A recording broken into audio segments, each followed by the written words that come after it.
Dear students, आज मैं आपको आपकी फर्स्ट फ्लाइट बुक का जो पार्ट लेसन है, टू स्टोरीज अबाउट फ्लाइंग, उसका second part the black cloud पढ़ाने जा रहा हूँ।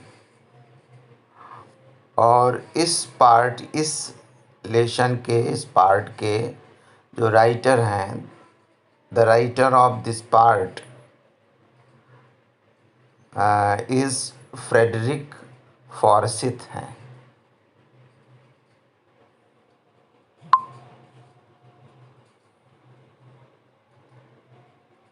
The name of the title is The Black Aeroplane and writer is Frederick Forsyth. Let us start the story. The moon was coming up in the east. चंद्रमा was coming up माने ऊपर आ रहा था, और कहाँ इन द ईस्ट माने पूरब की दिशा में। आपको बता दें कि वो पेरिस से, जो फ्रांस की राजधानी है, वहाँ से डकोटा नाम का एक जहाज़ लेकर लंदन के लिए उड़ता है। और ये समय रात का 1:30 बजे का होता है, 1:30 का होता है। और उसने अपने परिवार से ये प्रॉमिस किया है कि हम लोग, क्योंकि नेक्स्ट डे छुट्टी होती है, कमिंग डे जिस रात में उड़ा रहा है उसके सुबह छुट्टी होती है, उस दिन उसकी हॉलीडे होती है। तो उस दिन उसने अपने परिवार से ये प्रॉमिस कर रखा है कि वो साथ में बैठकर ब्रेकफास्ट लेगा। तो वो अपने परिवार से मिलने के लिए और उसके साथ ब्रेकफास्ट एंजॉय करने के लिए वो वहाँ से चलता है, पेरिस से, डकोटा नाम का जहाज़ लेकर, एरोप्लेन लेकर। तो रात का समय है, 1:30 बजा है लगभग, और चंद्रमा ऊपर आ रहा है पूरब की दिशा में। बिहाइंड मी माने मेरे पीछे, अर्थात ये पश्चिम की ओर जा रहा है। तभी तो चंद्रमा पूरब की ओर ऊपर आ रहा है, पूरब में ऊपर आ रहा है, और मेरे पीछे, इसका मतलब वो पश्चिम की दिशा में जा रहा है। और अगर मैप में देखें भी तो पेरिस फ्रांस से जो लंदन है वो वेस्ट में पड़ता है, पश्चिम दिशा में है। And stars were shining in the clear sky above मी, और मेरे ऊपर जो तारे हैं वो स्पष्ट रूप से चमक रहे थे। There was not a cloud in the sky means sky was cloudless. जो आकाश था वो क्लाउडलेस था, अर्थात क्लियर स्काई थी, कोई बादल नहीं था। आई वॉज हैप्पी, मैं बहुत खुश था। To be alone high up above the sleeping countryside, सबसे ऊपर अकेले होकर, और किसके ऊपर? स्लीपिंग कंट्री साइड, सोते हुए देहाती परिवेश के ऊपर। कंट्री साइड कहते हैं देहाती परिवेश को। उसके ऊपर जो सो रहा है, अर्थात जो लोग सो रहे हैं रात के कारण, उसके ऊपर अकेले अपने जहाज़ में इतने ऊपर था, इस वजह से वो बहुत खुश था। I was flying my old Dakota, मैं अपने पुराने डकोटा को उड़ा रहा था। Dakota is the name of the aeroplane. Over France, France के ऊपर उड़ा रहा था, और बैक टू इंग्लैंड, और वापस इंग्लैंड जा रहा था। I was dreaming of my holiday, मैंने अपनी छुट्टी के लिए ख्वाब देख रखा था। And looking forward to being with my family, और आशा कर रहा था कि अपने परिवार के साथ मैं रहूं या रहूँगा छुट्टी बिताने में। I looked at my watch, मैंने अपनी घड़ी पर नज़र डाली। 1:30 इन द मॉर्निंग, सुबह का 1:30 बजा हुआ था। I should call Paris control soon, I thought, मैंने सोचा कि मुझे पेरिस के कंट्रोल रूम से बात कर लेनी चाहिए। आपको मालूम है Paris the capital of France, वहीं से उड़ा है। एरोप्लेन जब उड़ता है तो उसका पायलट वो कंट्रोल रूम के कंट्रोल रूम से के कांटेक्ट में रहता है। अगर एक कंट्रोल रूम का कांटेक्ट उससे ख़त्म होता है तो अगले वाले से वो जोड़ कर रखता है ताकि रूट का सही ज्ञान होता रहे। As I looked down past the nose of my aeroplane, I saw the lights of big city in front of me.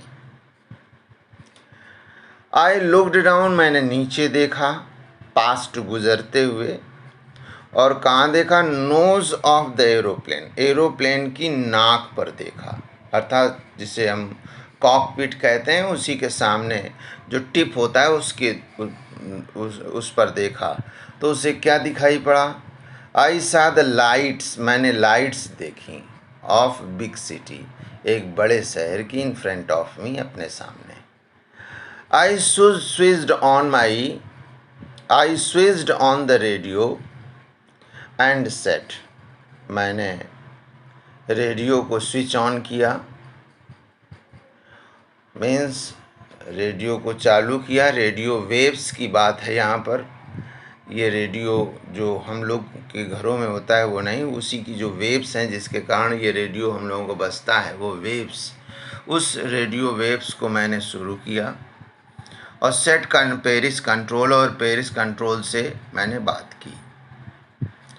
Dakota DS-088 here, जहाज़ का नाम लेकर बोल रहा है, उसका नंबर है DS-088। Can you hear me, क्या तुम मुझे सुन सकते हो? I am on my way to England over, मैं अपने इंग्लैंड की ओर जा रहा हूँ, अपने रास्ते पर इंग्लैंड की ओर जा रहा हूँ। ओवर, इतना कहकर ओवर बोला जाता है जब अपना कोई सेंटेंस समाप्त किया जाता है। The voice from the radio answered me immediately, और तुरंत ही रेडियो की आवाज़ ने उत्तर दिया। DS-088, I can hear you, मैं तुम्हें सुन सकता हूँ। You ought to turn 12 degree west, देखो ये कंट्रोल मिला, तुम्हें घुमा लेना चाहिए, अपने जहाज़ को 12 डिग्री पर घुमा लेना चाहिए, और वेस्ट की तरफ अब घुमा लेना चाहिए। DS-088, और इतनी बात कहकर ओवर, जब अपना स्टेटमेंट समाप्त करते हैं तो ओवर शब्द बोलते हैं कि मतलब बात ख़त्म हो गई। आई चेक द मैप, मैंने मैप को चेक किया, अर्थात मेरे पास जो मैप था उसको मैंने चेक किया। एंड कंपास, और कंपास को चेक किया। Switched over to my second and lost fuel tank, और अब मेरा जहाज़ जो एक पहले वाले टैंक से फ्यूल ले रहा था, जिसमें फ्यूल बहुत कम हो गया था, उसने देखा होगा स्क्रीन पर या किसी भी तरीके से जान गया होगा, उसका सिस्टम बता रहा होगा, तो उसने अपने सेकेंड और लास्ट, वो सेकेंड भी था माने दूसरा टैंक था, और लास्ट टैंक था फ्यूल का, उस पर उसने अपने जहाज़ को लगा दिया, अर्थात उसके जहाज का इंजन अब सेकेंड और लास्ट टैंक से फ्यूल लेने लगा। फ्यूल मीन्स ईंधन। ईंधन का मतलब यहाँ पर पेट्रोल से है। टर्न्ड डकोटा, उसने डकोटा को घुमा दिया 12 डिग्री पर वेस्ट पश्चिम की ओर, टुवार्ड्स इंग्लैंड की ओर। I shall be in time for breakfast, और अपने आप में ही उसने ये बात कही कि मैं पहुंच जाऊंगा अपने ब्रेकफास्ट पर या ब्रेकफास्ट के समय पर। आई थॉट, मैंने सोचा, a good big English breakfast, और उसने सोच रखा है कि इस बार जो अपने परिवार के साथ हम ब्रेकफास्ट करेंगे या लेंगे वो गुड अच्छा ब्रेकफास्ट होगा, बिग होगा, बड़ा सा होगा, और ये इंग्लिश ब्रेकफास्ट होगा। मीन्स इंग्लिश लोगों की अर्थात अंग्रेज़ लोगों की जितनी भी ट्रेडिशनल चीज़ें हैं जो बड़ी डिलीशियस होती हैं वो सारी वो लेगा, अपने परिवार के साथ उसका आनंद उठाएगा। एवरीथिंग वॉज गोइंग ऑन, सब कुछ अच्छा चल रहा था। It was an easy flight, ये बहुत सरल सी उड़ान थी। Paris was about 150 kilometres behind me, Paris मेरे पीछे लगभग 150 किलोमीटर था, अर्थात उससे इतना आगे आ गया था। व्हेन आई सा द क्लाउड्स, उसी समय उसने बादलों को देखा। जब वहाँ से चला था तो स्काई क्लाउडलेस थी। जब 150 किलोमीटर पेरिस पीछे था तो उसी समय उसने जब आगे देखा तो बादल थे, और ये बादल नहीं थे, ये क्या था? स्टॉर्म क्लाउड्स, बादलों का तूफान था। दे वर ह्यूज, वो बहुत विशाल थे। They looked like black mountains, वे काली घटाओं के जैसे लग रहे थे। बादलों के लिए माउंटेन्स को जो हम यूज़ करते हैं तो उसका मतलब घटाओं से होता है।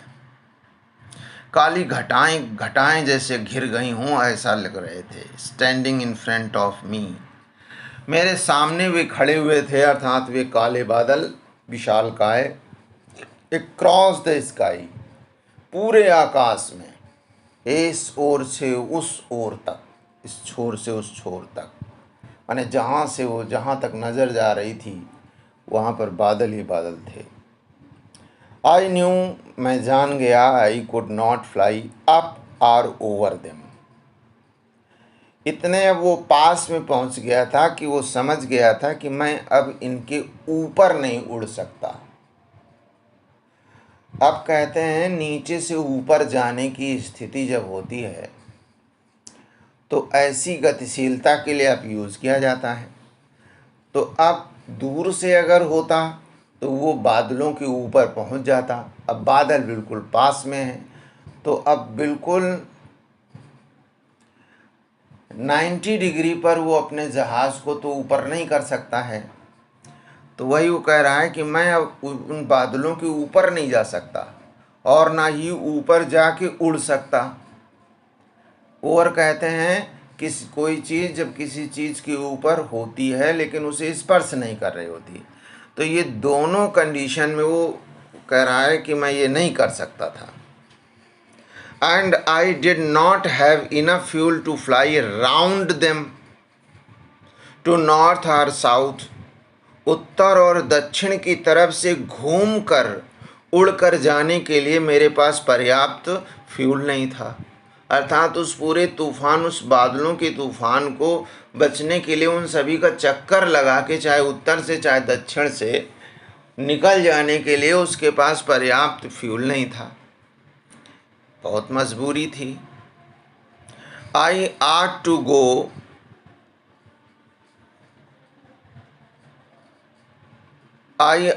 गो बैक टू पेरिस, मुझे पेरिस वापस चला जाना चाहिए। आई थॉट, मैंने सोचा, but I wanted to get home, मैं घर जाना चाहता था, घर को प्राप्त करना इसका मतलब घर जाना चाहता था। I wanted wanted that breakfast, और मैं उस ब्रेकफास्ट को लेना चाहता था, अपने परिवार के साथ उसको एंजॉय करना चाहता था। आई शैल टेक द रिस्क, मैं रिस्क लूंगा। ऐसे ही रिस्क लेने की आपको फर्स्ट पार्ट में ये बताया गया था कि सेल्फ कॉन्फिडेंस और करेज, ये दोनों चीज़ें होनी चाहिए, तभी आप रिस्क ले सकते हैं। उसमें सीगल ने रिस्क नहीं लिया, इस वजह से उसके सामने प्रॉब्लम आई। आई थॉट, मैंने सोचा, and flu that old Dakota state into the storm, और मैंने उड़ा दिया अपने पुराने डकोटा को अर्थात जहाज को सीधे स्टॉर्म में अर्थात सीधे तूफान में मैंने अपने जहाज को उड़ा दिया, तो तूफान में इंटर्ड कर गया, प्रवेश कर गया। इनसाइड द क्लाउड, क्लाउड के अंदर एवरीथिंग वॉज सडनली ब्लैक, हर चीज़ अचानक अंधेरे से भर गई, काली हो गई, मीन्स अंधेरे से भर गई। It was impossible to see anything outside the aeroplane. कह रहा है कि ये असंभव था देखना किसी भी चीज़ को जहाज के बाहर, अर्थात बाहर की कोई भी चीज़ उसे नहीं दिखाई दे रही थी। द आउटसाइड एरोप्लेन, जहाज के बाहर की कोई भी चीज़ उसको दिखाई नहीं दे रही थी। द ओल्ड एरोप्लेन जम्प्ड, और जो ओल्ड एरोप्लेन था अर्थात उसका जो जहाज़ था पुराना, उसने छलांग मारी, माने उसने स्पीड बढ़ाई, और जैसे ही स्पीड बढ़ाई and twisted in the air, और हवा में वो उलझ गया। I looked at the compass, मैंने कंपास पर नज़र डाली। आई could not believe my eyes, मैं अपनी आँखों पर विश्वास नहीं कर सका।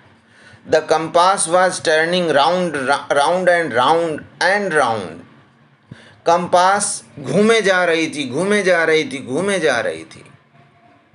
जैसे कंपास में हमेशा नॉर्थ पोल की ओर ही होती है उसकी सुई, लेकिन वो घूमे जा रही थी। इट वॉज डेड, क्योंकि ये मर गई थी, ये काम नहीं कर रही थी। इट वुड नॉट वर्क, ये काम नहीं करेगी, ऐसा उसने भी सोचा, क्योंकि ये अब डेड हो गई है। द अदर इंस्ट्रूमेंट, दूसरा जो इंस्ट्रूमेंट्स थे वर्मा ने थे, सडनली डेड, वो भी डेड हो गए थे। माने कोई भी इंस्ट्रूमेंट्स जो उसके कंट्रोल रूम से कांटेक्ट करने के लिए थे वो सारे डेड हो चुके थे। आई ट्राइड द रेडियो, मैंने रेडियो को ट्राई किया। Radio waves were not working well, वो भी काम नहीं कर रही थी। Paris control, can you hear me, radio को ऑन करने के बाद उसने ये बोला। देयर वॉज नो आंसर, कोई आंसर नहीं था, क्योंकि रेडियो वेव्स भी डेड हो गई थी। The radio was dead too, radio भी डेड हो गया था, रेडियो वेव्स भी काम नहीं कर रही थी। I had no radio no compass, मेरे पास कोई रेडियो वेव्स कांटेक्ट करने के लिए नहीं था, और ना ही कंपास थी ये जानने के लिए कि किधर हमारा जहाज जा रहा है। And I could not see where I was, और मैं ये तक नहीं जान सकता था या देख सकता था कि मैं था कहाँ, मैं किस जगह पर था, मुझे अंदाज नहीं था। तो ऐसी स्थिति में आदमी यही सोचता है कि मैं खो गया। I was lost in the storm में अर्थात उस तूफान में वो खो गया था, ऐसा उसने महसूस किया। देन उसी समय in the black clouds quite near me, काले बादलों में, अंधेरे से काले बादलों में, अंधेरे के समान काले बादलों में बिल्कुल मेरे पास में, ऐसा मैंने देखा अनदर एरोप्लेन, मैं दूसरा एक जहाज़ देखा, हवाई जहाज़ देखा। It had no lights on its wings, इसके पंखों में कोई लाइट्स नहीं लगी थी। But I could see it flying next to me, लेकिन मैं इसे देख सका अपने आगे। नेक्स्ट टू मी माने अपने आगे, बिल्कुल आगे था। और थ्रू द स्टॉर्म, स्टॉर्म से गुजर रहा था, तूफान से गुजरते हुए आगे अपने मैंने उसको देखा उड़ते हुए। आई could see the pilots face, मैंने पायलट्स का चेहरा देख सका, मैं चेहरा देख सका। टर्न्ड टूवर्ड मी, जो चेहरा मेरी तरफ घूमा था, तो उस जहाज के पायलट का चेहरा मेरी तरफ घूमा। I was very glad to see another person, इतने विकट समय में, इतने भयानक समय में कोई दूसरा साथी दिखा उसे, तो बहुत अच्छा लगा। तो वही महसूस करके कह रहा है कि जैसे ही उसने मेरी तरफ देखा, आई वॉज वेरी ग्लैड, मैं बहुत खुश था एक दूसरे व्यक्ति को एक देख कर उस तूफान में। ही lifted one hand and waived, उसने एक हाथ उठाया और मेरी तरफ हिलाया। Follow me he was saying, वो हाथ से ये कह रहा था, इनके कुछ इशारे होते हैं, उन इशारों से वो आपस में बात करते हैं। तो हाथ से ही उसने इशारा किया कि मुझे फॉलो करो, मेरे पीछे आओ। He knows that I am lost, वो जानता है या वो जानता था कि मैं अब खो गया हूँ। आई थॉट, मैंने सोचा, he is trying to help me, कि वो मेरी मदद कर रहा है या मदद करने का प्रयास कर रहा है। He turned his aeroplane slowly to the north in front of my Dakota. He turned, उसने घुमाया, माने उस पायलट ने ब्लैक एरोप्लेन के अपने जहाज़ को घुमाया धीरे से नॉर्थ की तरफ, और मेरे डकोटा के बिल्कुल सामने उसने कर दिया, अर्थात वो आ गया। सो दैट, इसलिए, इट वुड बी ईजियर, कि ये बहुत ही सरलतम काम रहे, फॉर मी, मेरे लिए, टू फॉलो हिम, उसका पीछा करना, उसके पीछे पीछे चलने में मुझे बहुत सहायता मिले। अगर आगे आगे वो चलेगा तो मुझे पीछे चलने में कोई प्रॉब्लम ना हो। I was very happy to go behind, मैं उसके पीछे जाने पर बहुत प्रसन्न था। और किसके पीछे? द स्ट्रेंज एरोप्लेन, उस विचित्र से जहाज़ के पीछे। और किसकी समान मैं उसके पीछे जा रहा था? लाइक एन ओबीडियंट चाइल्ड, एक जैसे आज्ञाकारी बच्चे के समान। आफ्टर 1/2 एन आवर, एक आधे घंटे के बाद, the strange black aeroplane was still there in front of me in the clouds.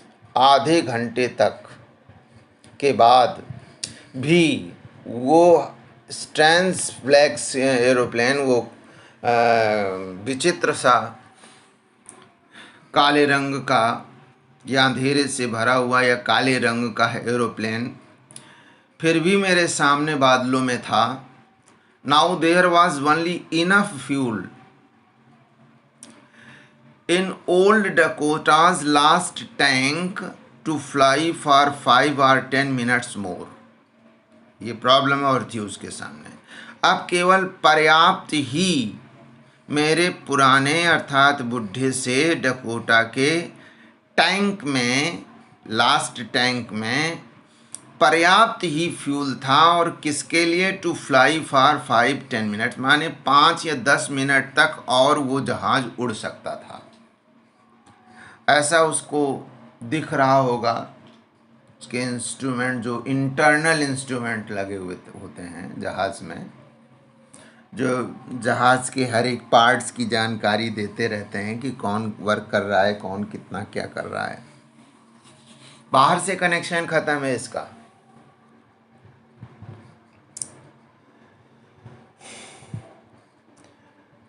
I was starting to feel frightened again, मैं फिर से भयभीत होने लगा, फिर से डरने लगा। But then he started to go down, तभी उसने नीचे जाना शुरू कर दिया, मतलब पृथ्वी की तरफ आने लगा वो आगे वाला जहाज़। But then he started go down and I followed through the storm, और उस तूफान के दौरान मैंने उसका पीछा किया। सडनली, अचानक, I came out of the clouds, मैं बादलों से बाहर निकल आया। And saw two long straight lines of lights in front of me, और अपने सामने दो स्ट्रेट लाइन्स दिखी, लॉन्ग, लंबी सी दो रोशनियों की, अर्थात बल्ब्स की या लाइट्स की अपने सामने दो सीधी लाइनें देखी। इट वॉज रनवे, ये एक रनवे था। रनवे की इस तरफ उस तरफ दोनों तरफ लाइट लगी हुई थी। एंड एयरपोर्ट, ये एक एयरपोर्ट था। आई वॉज सेफ, मैं सुरक्षित था। I turned to look for my friend in black aeroplane, black aeroplane में अपने दोस्त को देखने के लिए मैं घूमा। But the sky was empty, लेकिन आकाश खाली था। Black aeroplane was not there, वहाँ नहीं था। देयर वॉज नथिंग देयर, कोई भी चीज़ वहाँ नहीं थी। Black aeroplane was gone, black aeroplane चला गया था। I could not see it anywhere, मैं इसे कहीं नहीं देख सका। बादलों में दिख रहा था, बादलों के बाहर दिख नहीं रहा था। आई लैंडेड, मैंने अपने जहाज़ को उतार लिया। Was not sorry to walk away from the old Dakota near to control tower, और मैं बहुत ज़्यादा दुखी नहीं था। और काहे के लिए कि ओल्ड डकोटा से कंट्रोल टावर तक जाने के लिए मैं दुखी नहीं था, मतलब खुश था कि बच गया तूफान से। आई वेंट, मैं गया वहाँ कंट्रोल टावर पर। एंड आस्क्ड अ वुमन, मैं एक महिला से मैंने पूछा। इन द कंट्रोल सेंटर में महिला से पूछा वेयर आई वॉज, मैं कहाँ था। And who the other pilot was, और वो दूसरा पायलट कौन था। आई वॉन्टेड टू से थैंक यू, मैं उससे धन्यवाद कहना चाहता था। She looked at me very strangely, उसने बड़ी आश्चर्यपूर्वक मेरे तरफ देखा। एंड देन लाफ्ड, और तेज से हंसी। अनादर एरोप्लेन, दूसरा जहाज, अप, ऊपर, देयर इन दिस स्टॉर्म, वहाँ ऊपर इस तूफान में। No other aeroplanes were flying tonight, उसने ये भी सूचना दी कि कोई और दूसरे जहाज उस रात नहीं उड़ रहे थे। Yours was the only one, तुम्हारा ही जहाज अकेला था। I could see on the radar, मैं रडार पर देख सकती थी। So who helped me to arrive there safely without a compass और रेडियो, किसने मेरी मदद की वहाँ पहुँचाने की, सुरक्षित पहुँचाने की, बिना कंपास और रेडियो के। And without any more fuel in my tanks, और बिना मेरे टैंक्स में अत्यधिक फ्यूल के वहाँ सुरक्षित पहुँचाने के लिए मेरी किसने मदद की। Who was the pilot on the strange black aeroplane, कौन उसका पायलट था जो स्ट्रेंज विचित्र ब्लैक एरोप्लेन था, उसका पायलट कौन था, कौन उसे चला रहा था। फ्लाइंग इन द स्टॉर्म, जो स्टॉर्म में उड़ रहा था, विदाउट लाइट्स, बिना रोशनियों के। तो ये लेसन था। मतलब ये है इसका कि अगर हमारे अंदर साहस है, आने वाली जो इवेंट्स हैं, जो भी घटनाएं हैं हमारे जीवन की, उन घटनाओं को या हमारी जो प्रोग्रेसिव अप्रोचेस हैं, उनके लिए अगर हमारे पास सेल्फ कॉन्फिडेंस है और करेज है और रिस्क हम लेने की हमारे अंदर क्षमता है, तो स्ट्रेंज वर्ड भी हमारी मदद करता है। यही इस ये लेसन था. I hope that you have understood well this lesson. Okay, thank you very much.